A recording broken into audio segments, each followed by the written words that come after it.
50 के लिए तो किसी को 120 के लिए, और एंड में सब ने अपने किराए के घर को छोड़ के अपने असली घर में जाना है।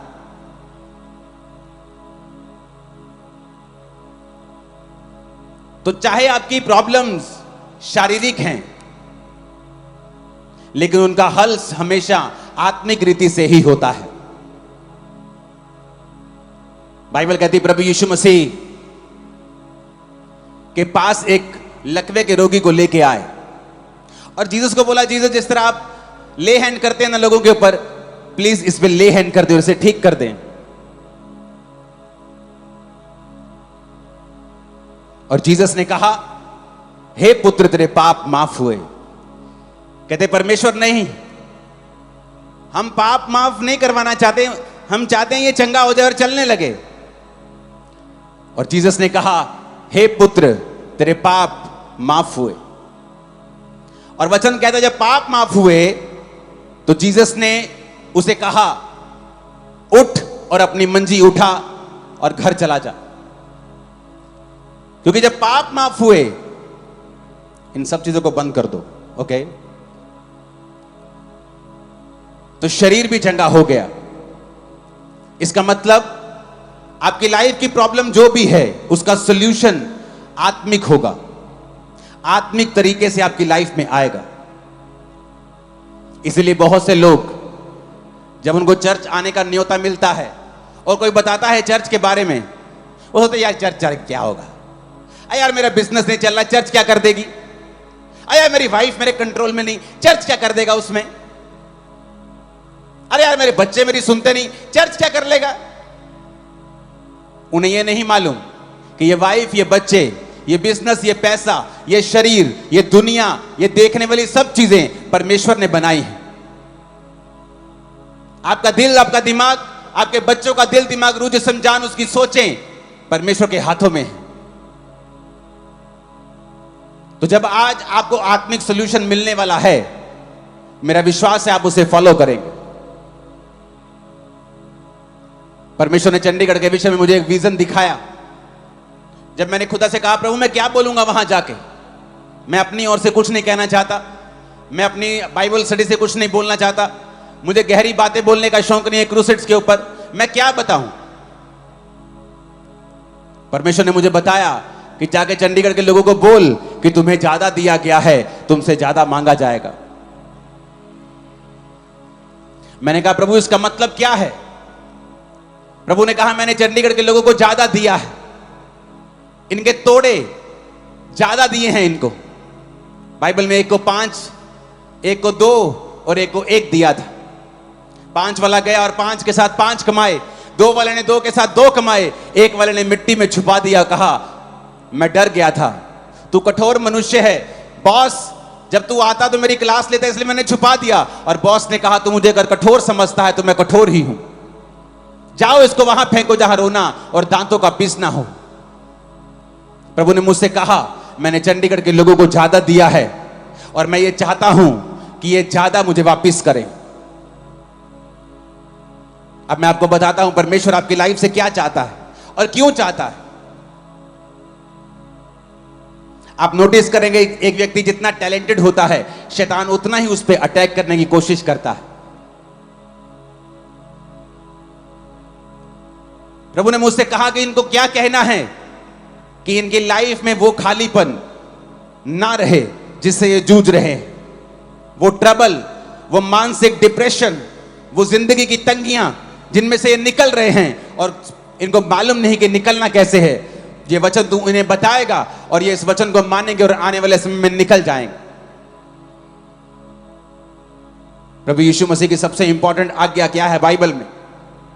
बहुत सी आज्ञाएं हैं, लेकिन प्रभु यीशु मसीह ने पहाड़ पर जब स्वर्ग जाने वाले थे, मत्ती 28 उसकी 18 से 20 में लिखा है कि यीशु ने कहा उनके पास जाकर स्वर्ग और पृथ्वी का सारा अधिकार मुझे दिया गया है, तुम जाओ और सब जातियों के लोगों को चेला बनाओ, उन्हें पिता पुत्र पवित्र आत्मा के नाम में बपतिस्मा दो और सब बातें जो मैंने आज्ञा दी हैं मानना सिखाओ और देखो मैं जगत के अंत तक तुम्हारे साथ हूं।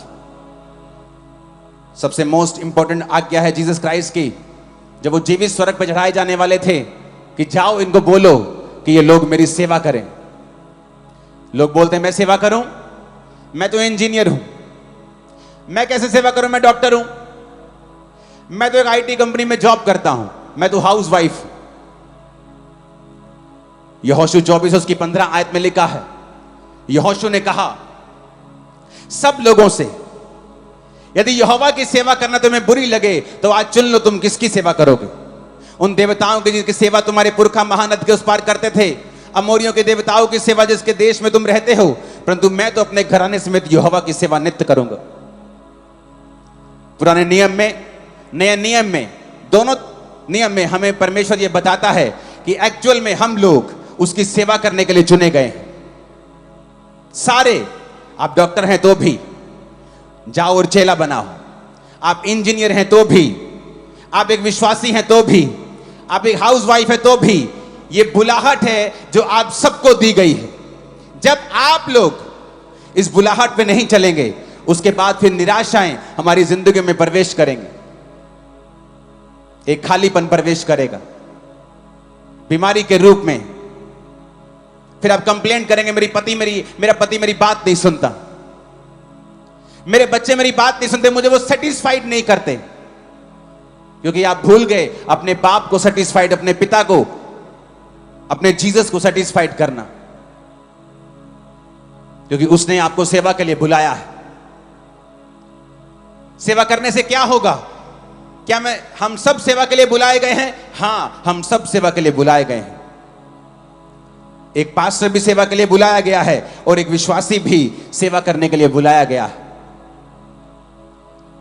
जब एक विश्वासी परमेश्वर की सेवा नहीं करेगा, फिर उसकी जिंदगी में वो खालीपन रहेगा जिसे दुनिया की कोई ताकत, कोई पैसा, कोई बरकत, कोई खुशी भर नहीं सकती। फिर वो अपनी लाइफ में उस सफर पे निकलेगा जो अकेलेपन से और दुखों से भरा हुआ है।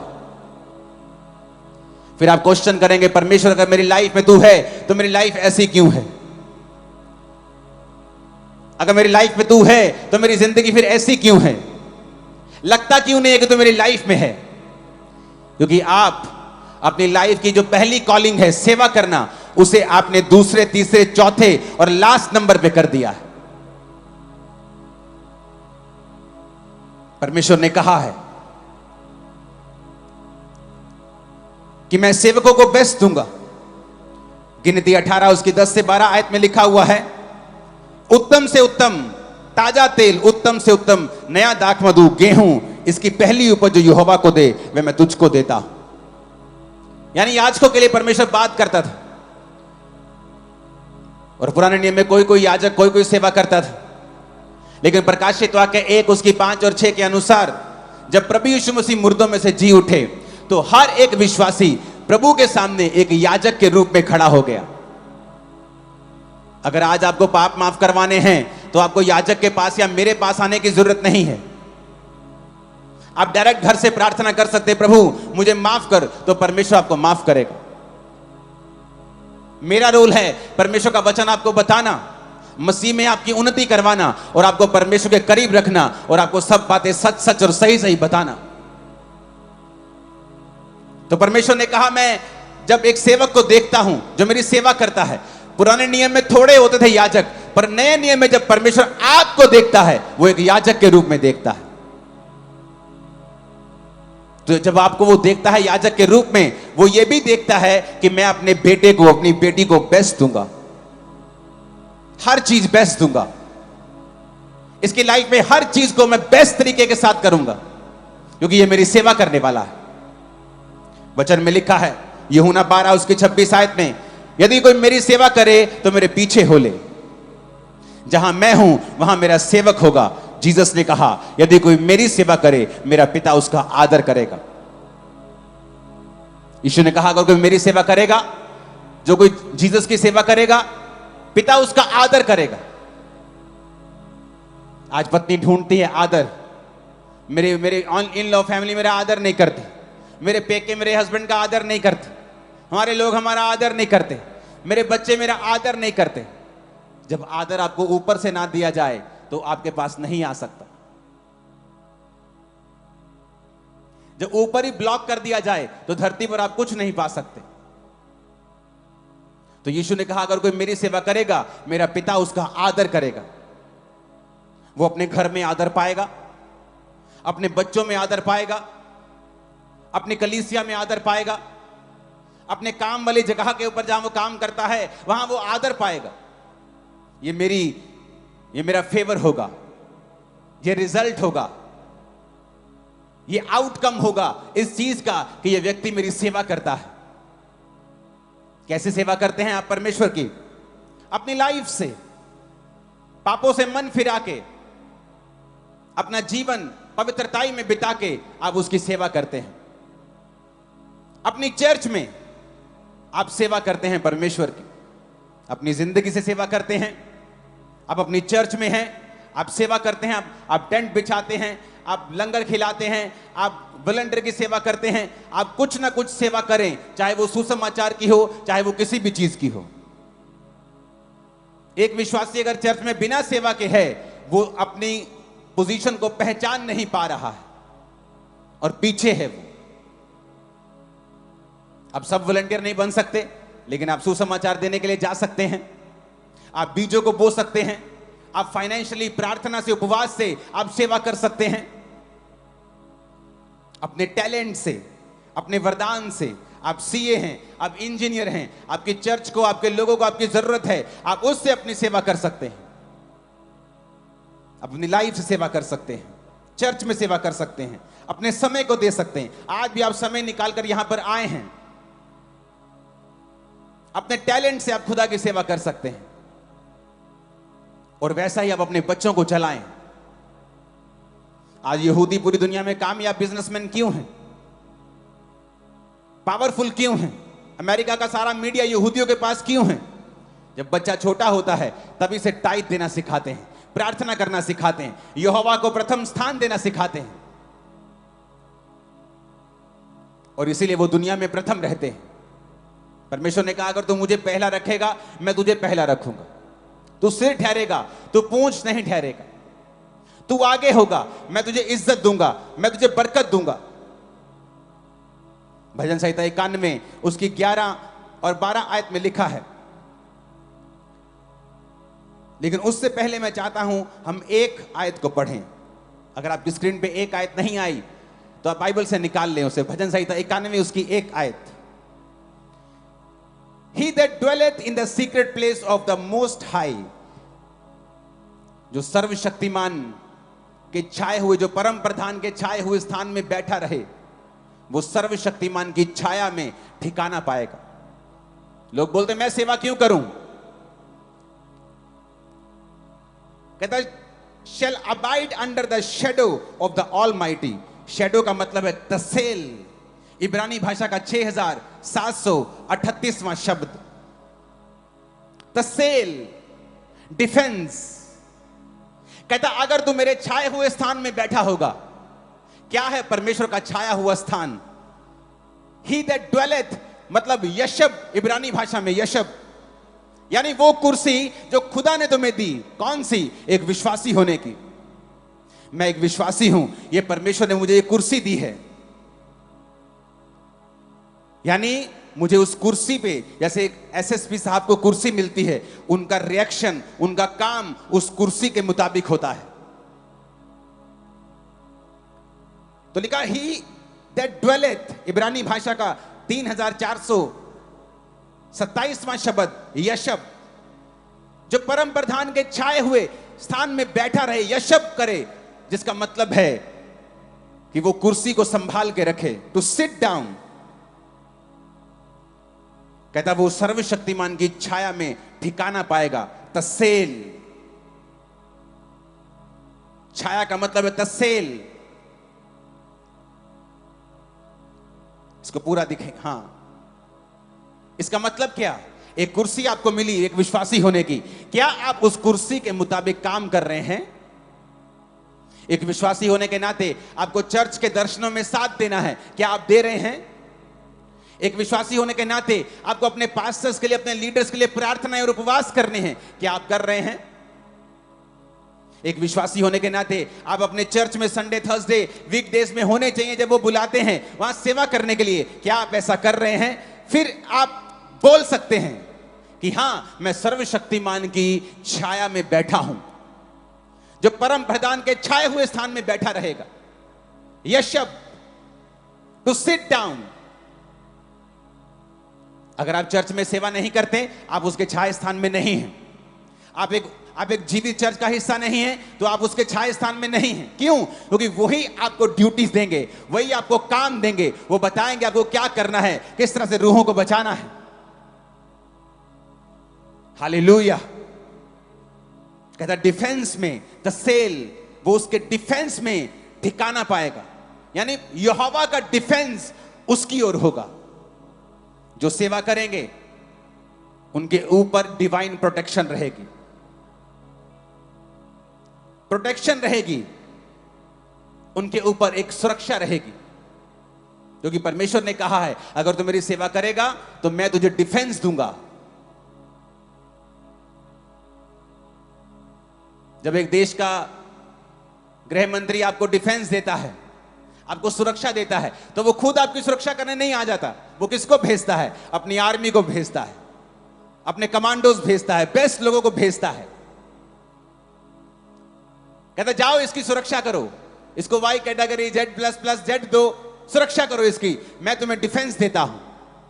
यहोवा ने कहा, अगर तू मेरे छाया स्थान में बैठा रहेगा, सिट डाउन, जो तेरी ड्यूटी है, अगर तू उससे उठकर व्यभिचार करता है तो तू यशब में नहीं है, तू बैठा हुआ नहीं है मेरे छाया स्थान में। अगर तू चोरी करता है, तुमने उस कुर्सी के मुताबिक कार्य नहीं किया, तो तू उसके छाए हुए स्थान में नहीं है। अगर तू चोरियां व्यभिचार करता है तो तू यशब में नहीं बैठा हुआ, तूने वो कुर्सी छोड़ दी है, क्योंकि उस कुर्सी पर बैठकर तू ऐसा नहीं कर सकता।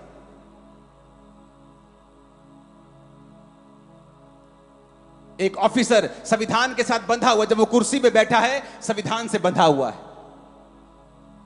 परमेश्वर ने कहा, अगर तू उस कुर्सी पे, विश्वासी की कुर्सी पे बैठा है, तो तुझे एक्शन करना होगा उस कुर्सी की वैल्यू के मुताबिक।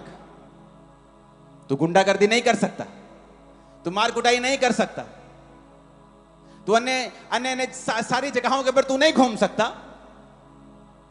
तो तुझे कुर्सी दी गई है। क्यों?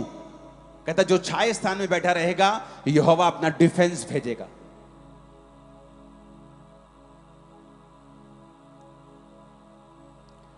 फिर 11 आयत में लिखा है, वह अपने दूतों को तेरे निमित्त आज्ञा देगा, जहां कहीं तू जाए वो तेरी रक्षा करे। ऐसा ना हो तेरे पांव पर पत्थर से ठेस लगे, वो तुझको हाथों हाथ उठा लेंगे। इसका मतलब, जब परमेश्वर ने कहा अगर तू यशब रहेगा मेरी प्रेजेंस में, तो मैं तसेल करूंगा, डिफेंस दूंगा। फिर वो कहता, फिर दूत तेरी पास रहेंगे और तुझको हाथों हाथ उठा लेंगे, क्योंकि वो दूत मैंने जो तुझे डिफेंस दिया है उसके अनुसार तेरी जिंदगी में रहेंगे। यानी जो सेवा करेगा, डिवाइन प्रोटेक्शन उसकी लाइफ में रहेगी। अंदर डर रहता है लोगों के, ओ मुझे वैक्सीनेशन से कुछ हो ना जाए, और मेरे को ये ना, मेरा एक्सीडेंट ना हो जाए, मुझे कैंसर ना हो जाए, मेरी किडनी फेल ना हो जाए। आपके ऊपर डिवाइन प्रोटेक्शन रहती है जब आप परमेश्वर की सेवा करते हैं। नीति वचन 3 उसकी 5 से 6 में लिखा है, अपनी समझ का सहारा ना लेकर संपूर्ण मन से यहोवा पर भरोसा रखना, उसी को स्मरण करके सब काम करना, वो तेरे लिए सीधा मार्ग निकालेगा। परमेश्वर ने क्या कहा? कहता अपनी समझ का सहारा मत लेना, उसकी सेवा करना, भरोसा रखना, वो तेरे लिए सीधा मार्ग निकालेगा। Right path, he will show you the right path. कितने रास्ते हैं यहां, आप अपने घर को जाएंगे, कितनी सड़कें आएंगी, कितने मोड़ आएंगे, बट आपको राइट पाथ पता है। क्या आपको आपकी लाइफ का राइट पाथ पता है कि आप क्या करेंगे तो आने वाले समय में सक्सेसफुल रहेंगे? आप क्या स्टेप लेंगे कि आने वाले समय में आपको दिक्कत नहीं होगी? आपको कोई नहीं बता सकता, कोई नहीं बता सकता, सिर्फ परमेश्वर आपको गाइड कर सकता है। और उसने कहा जब तुम पूरा भरोसा मुझ पे रखेगा, I will show you the right path, मैं तुझे सही रास्ता बताऊंगा, तुझे जीवन में क्या करना है, कहां तुझे राइट पार्टनर मिलेगा, कहां तुझे राइट बिजनेस मिलेगा, किस कैरियर में तुझे सफलता मिलेगी, मैं तुझे बताऊंगा, मैं तेरी अगुवाई करूंगा। अगर आप सेवा करेंगे, वो आपको राइट पाथ देगा। निर्गमन 23 उसकी 25 से 28 आयत में लिखा है, यदि तू अपने परमेश्वर यहोवा की उपासना करे, इंग्लिश में ज्यादा अच्छा लिखा है, एंड ये shall serve the lord your god, अगर तुम सर्व करेगा, सेवा करेगा, तो वह तेरे अन्न जल पर आशीष देगा. He shall bless thy bread and thy water. I will take sickness away from the midst of thee. कहता मैं तुम्हारे बीच से रोग दूर कर दूंगा अगर तुम मेरी सेवा करेगा. आज से 10-15 साल पहले की बात होगी. आई थिंक 2009 की शायद ये 10 की बात होगी. मैं अपनी चर्च के बाहर सेवा कर रहा था, तो एक व्यक्ति को उठाकर लेके आए. वो पागल था, पागल जैसी हरकतें कर रहा था. उसकी मां आई और बोली इसके पिताजी को अटैक हुआ. सेम ऐसे ही करते थे. 7 दिन हॉस्पिटल में रहे, मर गए. जब उनकी चिता को ये आग लगा रहा था, अब आग लगा के जब वापिस आए क्रियाक्रम के बाद, तो सेम अटैक मेरे बेटे पे होने लगे. आप इस पे प्रार्थना कर दीजिए. मैं आत्मा में था और मैंने उससे कहा, मैंने कहा जा अपने बेटे को और तू सब लोग जाओ, मिट्टी की सेवा चर्च में चल रही, मैंने कहा जाओ मिट्टी की सेवा करो. मैंने ले हैंड भी नहीं किया, मैंने कहा जाओ वहां पे सेवा करो. और वो सेवा करने लगे, और सेवा करने के दौरान परमेश्वर की आत्मा ने छुआ और पूरा पागलपन गया. आज तक वो लड़का जीवित है, बड़ा हो गया बहुत. पहले जवान था, अब तो और जवान हो गया होगा. 20 साल के करीब था, अब तो 35-40 साल का हो गया होगा वो. उसने कहा अगर तू सर्व करेगा, यदि तू अपने परमेश्वर Jehovah, you shall serve the lord, अगर तू सर्व करेगा, I will take sickness away.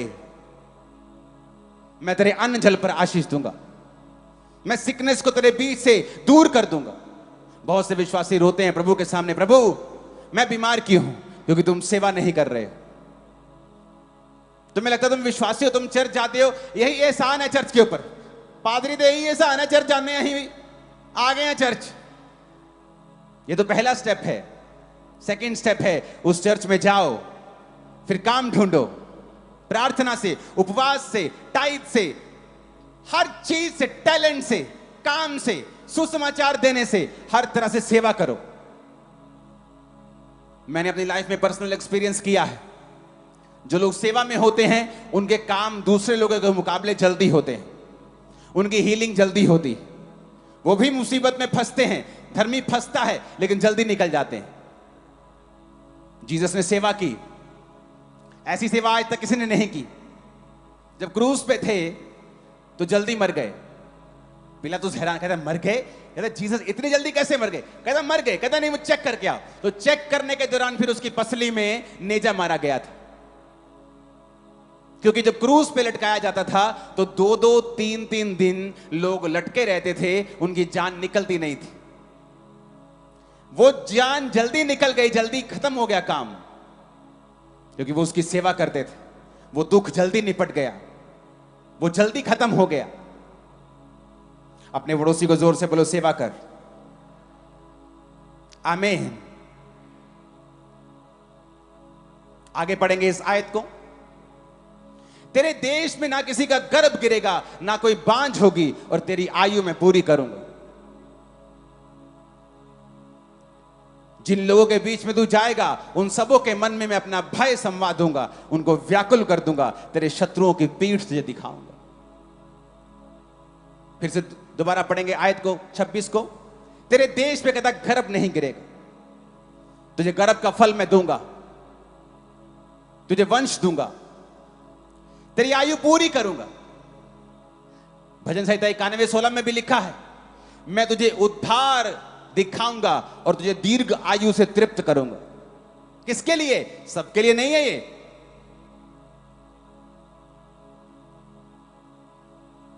अपने पड़ोसी को बोलो वचन सबके, ये वचन सबके लिए नहीं था, उसी के लिए है जो उसकी हजूरी में बैठा है, जिसने अपनी विश्वासी होने की कुर्सी को छोड़ा नहीं है. आमीन. क्या कहा परमेश्वर ने? तेरा गर्भ नहीं गिरेगा, ना कोई बांझ होगा, तेरी आयु में पूरी करांगा. तेरी आयु को कहता मैं पूरा करूंगा, बढ़ाऊंगा, तो पूरी आयु का होकर परमेश्वर में सोएगा. फिर कहता 27 आयत में, तेरे दुश्मन कभी भी तुझ पर काबिल कब्जा ना कर पाएंगे.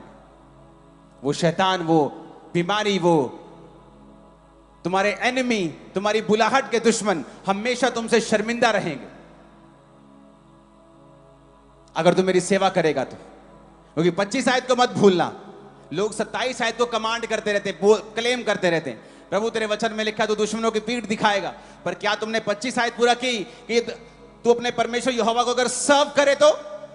वो नहीं की। बड़ा जरूरी है यह समझना कि वचन क्यों बोला गया है, कैसे बोला गया है, कहां बोला गया है और किसको बोला गया है। नीति वचन 13 उसकी 22 आयत में लिखा है, नीति वचन 13 उसकी भला मनुष्य अपने नाती पोतों के लिए संपत्ति छोड़ जाता है, परंतु पापी की संपत्ति धर्मी के लिए होती है। खुदा ने कहा जो सेवा करते हैं वो अपनी लीगेसी छोड़ जाएंगे, वो अपने बच्चों के लिए अच्छी वस्तुएं छोड़ जाएंगे। लेकिन जो पापी होगा वो कमाएगा दूसरों के लिए, वो खुद कमाएगा लेकिन किसी और को देके जाएगा। लेकिन आप लीगेसी बिल्ड कर सकते हैं अगर आप परमेश्वर की सेवा अच्छी रीति से करेंगे तो। वो आपके वंशों का परमेश्वर है। दाऊद से कहा था कि तेरे निज पुत्र को ही मैं तेरी गद्दी पर बिठाया करूंगा। अगर वो तेरी आज्ञाओं पर, जिस तरह तू चलता है मेरी आज्ञाओं पर अगर वो चलेंगे तो उसी तरह से वो आशीषित होंगे जिस तरह से मैंने तुझे आशीषित किया है। ऊंची आवाज में बोलो हालेलुया। फिर से बोलो ऊंची आवाज में हालेलुया। एक आदमी आज क्या चाहता है? वो इज्जत चाहता है। खुदा कहता है मैं दूंगा अगर तू सेवा करेगा। क्या चाहता है? लंबी उम्र चाहता है। परमेश्वर ने कहा मैं दूंगा अगर तू मेरी सेवा करेगा। क्या चाहता है? घर आशीषित हो। खुदा ने कहा मैं तुझे बेस्ट दूंगा अगर तू मेरी सेवा करेगा। और फिर भी हम ये सारी चीजें संसार में ढूंढ रहे हैं मूर्खों की तरह, क्योंकि परमेश्वर ने कहा कि जब ये मेरी सेवा करे ये सारी वस्तु इसके पीछे पड़ के इसको मिलनी चाहिए। लेकिन हम इसे संसार में ढूंढ रहे हैं और निराशा के बाद निराशा हमारे जीवन में आ रही है, क्योंकि परमेश्वर ने हमें इन्हें ढूंढने के लिए नहीं बनाया। उसने कहा मेरे धर्म और राज्य की खोज कर, दुनिया की सब वस्तु के पीछे पड़ के तुझे मिल जाएंगी। ऊंची आवाज में बोलो हालेलुया। आपको सिस्टम चेंज करना होगा, आपको सिस्टम बनाना होगा। आप, आपके बच्चे, आपकी वाइफ, माता पिता सब परमेश्वर की सेवकाई में हो, किसी भी तरह से कर रहे हो, प्रार्थना के जरिए, अपने पास्टर के लिए उपवास रखने के जरिए। जीसस के पास कुछ औरतें होती थी जो अपनी संपत्ति से उसकी सेवा करती थी। चेले होते थे जो उसके दर्शन को आगे लेके जाते थे। आप किस तरह से यीशु की सेवा करेंगी उससे पूछें और चुप ना बैठें, क्योंकि सेवा के बदले में उसने आपको बहुत सारी आशीषों का वायदा किया है। आपके दुश्मन के ऊपर फतह का वायदा किया है, अन्न जल पर आशीष का वायदा किया है, डिवाइन प्रोटेक्शन का वायदा किया है, आपकी लीगेसी चलती रहेगी वायदा किया है, लॉन्ग लाइफ का वायदा किया है, ऑनर का, इज्जत का वायदा किया है। फिलिप्पियों 4 उसकी 16 से 19 आयत में लिखा है, इसी प्रकार जब मैं थिस्सलुनीके में था तुमने मेरी घटी पूरे करने के लिए एक बार नहीं 2 बार कुछ भेजा था। ये नहीं मैं दान चाहता हूं परंतु ऐसा फल चाहता हूं जो तुम्हारे लाभ के लिए बढ़ता जाए। मेरे पास सब कुछ है वरन बहुत आयत से है। जो वस्तुएं तूने इपफ्रुदीतुस के हाथ से भेजी हैं उन्हें पाकर मैं तृप्त हो गया। मैं तो सुखदायक सुगंध ग्रहण करने योग्य बलिदान है जो प्रभु को भाता है। मेरा परमेश्वर भी अब उस धन के अनुसार जो महिमा सहित मसीह यीशु में है तुम्हारी हर घटी को पूरा करेगा। उसने उन लोगों को बोला तुम्हारी हर घटी महिमा सहित पूरी होगी, तुम्हारी बेइज्जती नहीं होगी। तुम रिश्तेदार के पास जाते हो, बोलते मेरी बेटी की शादी 2 लाख कम हो रहे हैं, अगर बहुत अच्छा भी होगा वो दे देता, तुम्हारी बेइज्जती भी करता है साथ। तो पहले सुते ही तू पहले ध्यान क्यों नहीं रखा, जोड़े क्यों नहीं पहे, आप किसी उधार मांगते आपकी बेइज्जती करता है। परमेश्वर ने कहा अगर तुम मेरी सेवा करेगा, किन लोगों को बोला? कलीसिया, उस कलीसिया को बोला जिन्होंने पौलुस की मिशनरी कामों के लिए फाइनेंशियल हेल्प की थी। पौलुस कहता मेरा परमेश्वर उस महिमा के अनुसार तुम्हारी हर घटी को मसीह यीशु में पूरा करेगा, तुम्हारी बेइज्जती नहीं होने देगा। तुम्हारी घटी भी पूरी होगी लेकिन महिमा सहित होगी, तुम्हारी इज्जत भी होगी और घटी भी पूरी होगी। ऐसा वचन उन लोगों के लिए है जो परमेश्वर की सेवा करना चाहते हैं, जो कर रहे हैं या आगे जो करेंगे। हर विश्वासी से क्लेम नहीं कर सकता जिसका सेवकाई में कोई हाथ नहीं है, जिसको यह मतलब है कि आज सरमन बड़ा अच्छा था, आज सरमन इतना अच्छा नहीं था, आज हीलिंग प्रेयर बड़ी पावरफुल थी, आज फलानी प्रेयर बड़ी पावरफुल थी। बस उन्हें लगता है उनका काम हो गया, फिनिश, उन्होंने अपना काम कर दिया। ये बहुत बड़ी बात है, उनका चर्च में आ गए आज वो। ये बड़ी बात नहीं, तो शुरुआती बात है। आप सेवा के लिए पैदा हुए हैं, सेवा के लिए सृजे गए हैं, सेवा ही आपका एकमात्र काम है। आप डॉक्टर हैं, जाइए सेवा कीजिए। कई बार मेडिकल साइंस काम नहीं करती, क्यों? क्योंकि परमेश्वर को काम करना होता है। क्या आप अपने पेशेंट्स को बताते हैं यीशु मसीह के बारे में? जहां आप काम करते हैं, क्या वहां सुसमाचार प्रचार करते हैं? क्या मोहल्ले वालों को मालूम है आप क्रिश्चियन हैं? आपका क्या बॉस जानता है आप क्रिश्चियन हैं? क्या आप अपने कैरेक्टर से उसकी सेवा कर रहे हैं? क्या आपके ऑफिस में 10-10 बॉयफ्रेंड और गर्लफ्रेंड्स है कि आपके कैरेक्टर से आप उसकी सेवा नहीं कर रहे हैं, आप उसके नाम को कलंकित कर रहे हैं? अगर आप उसके नाम को ऊंचा करेंगे, वो आपको ऊंचा करेगा। आप उसके नाम को नीचा करेंगे, वो आपको नीचा करेगा। चंडीगढ़ के लोगों को ज्यादा दिया गया है।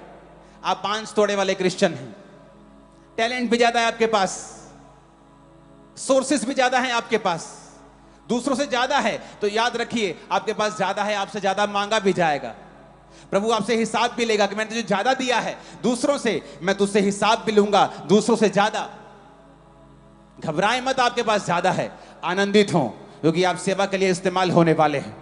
आप में से बहुत से लोग सेवा में जाएंगे, बहुत से पास्टर्स की सेवकाइयां पढ़ेंगी, यूथ सेवा करेगा। आमीन, ऊंचाई आशीष हमारी है चर्च। Hallelujah, hallelujah. इतने वायदे वो करता है आप लोगों के साथ, लंबी उम्र का वायदा, बच्चे देने का वायदा, साल्वेशन को देने का वायदा, सेटिस्फाइड कंटेंटमेंट आपकी लाइफ में होगी, संतुष्टि होगी, ये वायदा जो बड़े बड़े लोगों के पास ये नहीं है। वो ढूंढने की कोशिश करते हैं लेकिन नहीं मिलती। वो वायदा परमेश्वर ने आपको दिया है कि जब तू मेरी सेवा करेगा, मेरा पिता तेरा आदर करेगा। लेकिन गंदे शरीर से आप उसकी सेवा नहीं कर सकते। गंदे शरीर का मतलब ये नहीं मिट्टी लगे कि आप उसकी सेवा नहीं कर सकते। आपका जीवन, आपका शरीर परमेश्वर को मन भावता हुआ बलिदान करके आपको चढ़ाना होगा। पवित्रताई में, प्रार्थना में आपको रहना होगा। आप ब्लू फिल्म देखें और साथ में खुदा की सेवा करें, यह पॉसिबल नहीं है। या तो आप शरीर की सेवा कर सकते हैं या तो परमेश्वर की कर सकते हैं। परमेश्वर ने बाइबल में किसी भी अमीर व्यक्ति की निंदा नहीं की। उन अमीरों की निंदा की है जिन्होंने पैसा होते हुए भी प्रभु का काम नहीं किया। अय्यूब अपने जमाने का सबसे अमीर था क्योंकि वो परमेश्वर की आज्ञाओं पे चलता था। लेकिन लाजर और दूसरा जो धनी व्यक्ति था, परमेश्वर ने उसकी निंदा की क्योंकि उसने अपने धन से लाजर के जख्मों को बांधा नहीं था। मतलब अगर परमेश्वर ने आपको दिया है तो वो आपसे हिसाब लेगा। वो जो कुछ भी है आपके पास, आपको हिसाब देना पड़ेगा कि परमेश्वर तूने मुझे दूसरों से ज्यादा दिया था, मुझे हिसाब देना है तुझे। और सबको हिसाब देना होगा। जिसको दिया गया है उससे हिसाब मांगा जाएगा। जिसको 5 दिए गए हैं हिसाब मांगा जाएगा, 2 दिए गए हैं हिसाब मांगा जाएगा। आपको चिंताओं से मुक्ति पानी है, आपको डिप्रेशन से मुक्ति पानी है, बेइज्जती से मुक्ति पानी है, खालीपन, अकेलेपन से, डिप्रेशन से मुक्ति पानी है, तो उसकी सेवा करें। आप जैसे ये फैसला करेंगे आपकी लाइफ सेम नहीं रहेगी। 19.5 साल का था जब मैं परमेश्वर में आया। रोज बैटिंग करने जाता था,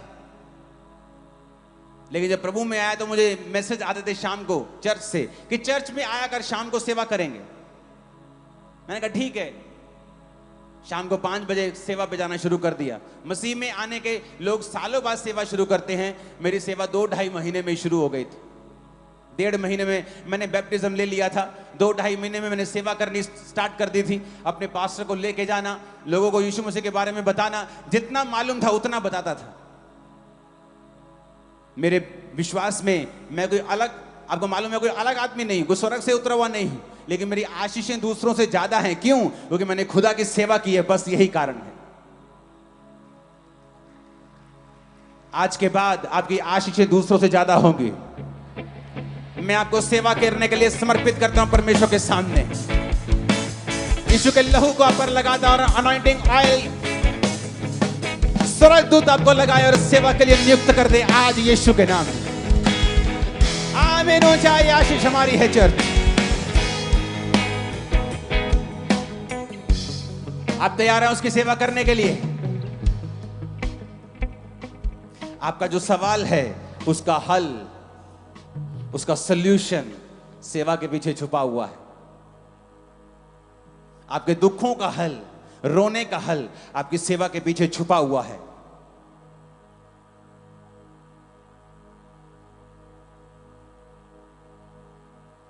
मैं चंडीगढ़ में पहले भी आ चुका हूं 7-8 साल पहले, लेकिन ऐसा मैंने कभी नहीं देखा जो मैं आज देख रहा हूं।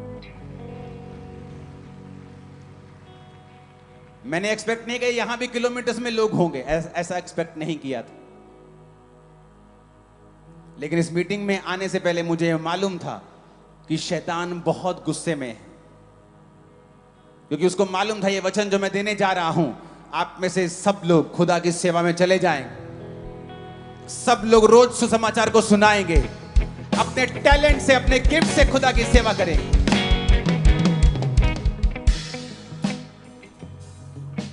आप पढ़े लिखे नहीं, चर्च में झाड़ू तो मार सकते हैं, अपने पास्टर के लिए प्रार्थना तो कर सकते हैं, उपवास तो कर सकते हैं, समय पर चर्च तो जा सकते हैं, सफाई तो कर सकते हैं।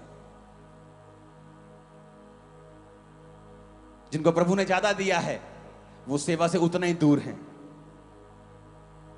वो ऊंची पदवी पे जाके बैठ गया और कुछ नहीं किया परमेश्वर के लिए, उनसे ज्यादा हिसाब मांगा जाएगा। आपकी पदवी जितनी ऊंची है, परमेश्वर कहता मैं उतना हिसाब तुझसे लूंगा, वो तुझे ज्यादा दिया गया है। और मेरा बिलीव है चंडीगढ़ के लोग आज आशीषित होंगे, क्योंकि आज से आप खुदाबंद की सेवा में चले जाएंगे। मैं ये बात दिल से जानता हूं, मैं आत्मा में जानता हूं। अपने हाथों को उठाओ, हम वर्शिप करेंगे।